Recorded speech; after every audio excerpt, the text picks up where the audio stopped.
मैं अपने कपड़े बदलकर मसाज टेबल पर लेट गई। कुछ ही देर में होटल का मसाजर आया और मसाज शुरू की। उसका स्पर्श शुरू में बेहद शांत था, लेकिन फिर एक अजीब सी ठंडक मेरे भीतर उतरने लगी, मानो उसकी उंगलियां कहीं ज्यादा गहरी जगहों तक जा रही हों, जहां कोई इंसान छू भी नहीं सकता। और मैं उसे कुछ बोल नहीं पाई। मेरा नाम समायरा है और ये कहानी सिर्फ मेरी नहीं है। समायरा ने होटल का कमरा खोला। ठंडी हवा उसके बालों को उड़ा रही थी। कमरा बहुत महंगा, बहुत सजावटी, पर बहुत चुप। इतना चुप कि जैसे कोई उसमें सांस ले रहा हो। वह अपने विवाह की 10वीं सालगिरह पर अकेले आई थी। पति इस बार भी बिजनेस ट्रिप पर था। आज का दिन सिर्फ मेरे लिए।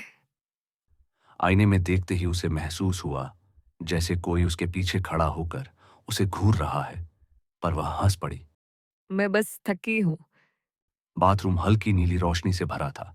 जैसे ही उसने शॉवर चालू किया, भाप के बीच एक धुंधी परछाई उसके पीछे से गुजरी। वह मुड़ी। कोई नहीं था, पर उसे लगा कोई अभी अभी दीवार के अंदर समा गया है। उसका दिल तेज धड़क रहा था। तौलिया लपेटकर वह बाहर आई और रिसेप्शन पर कॉल किया। मुझे एक रिलैक्सिंग मसाज चाहिए। शाम 7 बजे दरवाजा खटखटाया। सामने 38 साल का आदमी, बहुत शांत। नमस्ते मैडम, मैं रूहान, उसने कहा। उसकी आवाज अजीब थी, जैसे वह बहुत दूर से बोल रहा हो। वह कमरे के अंदर आया और जैसे ही आया, कमरे की हवा और ठंडी हो गई। समायरा टेबल पर लेट गई। रूहान बोला, आराम से, आंखें बंद करें। कमरे में हल्की रोशनी जल रही थी। सुगंधित मोमबत्तियों की महक, लैवेंडर और चंदन हवा में तैर रही थी। सब कुछ शांत था, इतना शांत कि सिर्फ सांसों की आवाज सुनाई दे रही थी। समायरा मसाज टेबल पर लेटी थी, आंखें बंद, शरीर ढीला। जैसे ही गर्म तेल की पहली बूंद उसकी पीठ पर टपकी, उसने एक धीमी, राहत भरी सांस ली।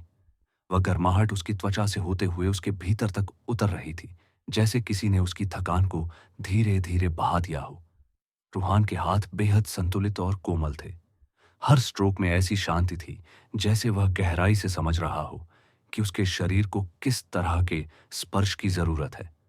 उसने समायरा के कंधों पर हल्का दबाव डाला। दबाव बिल्कुल उतना ही था जितना समायरा को चाहिए था।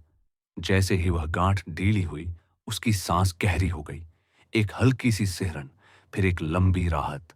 कंधों से कमर तक जाते हुए रूहान के गर्म हाथों का हर स्पर्श समायरा के भीतर एक शांत तरंग भेज रहा था। धीमा, लयबद्ध, स्थिर, मानो उसका शरीर धीरे धीरे खुल रहा हो।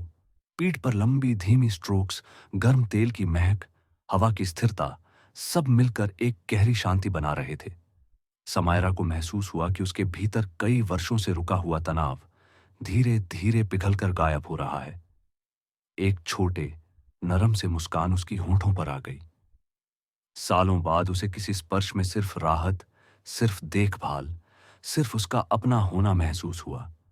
उसने आंखें बंद ही रखीं और खुद को उस शांति में समर्पित कर दिया जिसकी उसे कब से तलाश थी। आप बहुत थकी हुई हैं, रूहान ने कहा। उसकी आवाज पास से नहीं बल्कि पीछे की दीवार से आती हुई लग रही थी। जब उसने आंखें खोलीं, रूहान पास खड़ा था, लेकिन उसके हाथ उसकी कमर पर अब भी थे। दो जगह एक साथ उसका दिल बैठ गया, पर पलक झपकते ही सब सामान्य था। शायद उसे भ्रम हुआ। रूहान मसाज करता रहा। कमरे में धुंधली रोशनी थी। अचानक उसने महसूस किया, विंडो के पास सोफे पर एक और आदमी बैठा है, सिर्फ परछाई, बिल्कुल स्थिर। उसकी आंखें उसे घूर रही थीं। वह डर कर बोली, वह कौन? मुझे लगा वहां कोई है। शायद मेरा भ्रम होगा। थोड़ी देर बाद समायरा रोने लगी। कभी कभी लगता है मैं सिर्फ जिंदा हूँ, जी नहीं रही। रूहान ने धीरे से उसका हाथ पकड़ा। रूहान का हाथ इतना ठंडा था कि समायरा कांप गई। समायरा ने आंखें खोली।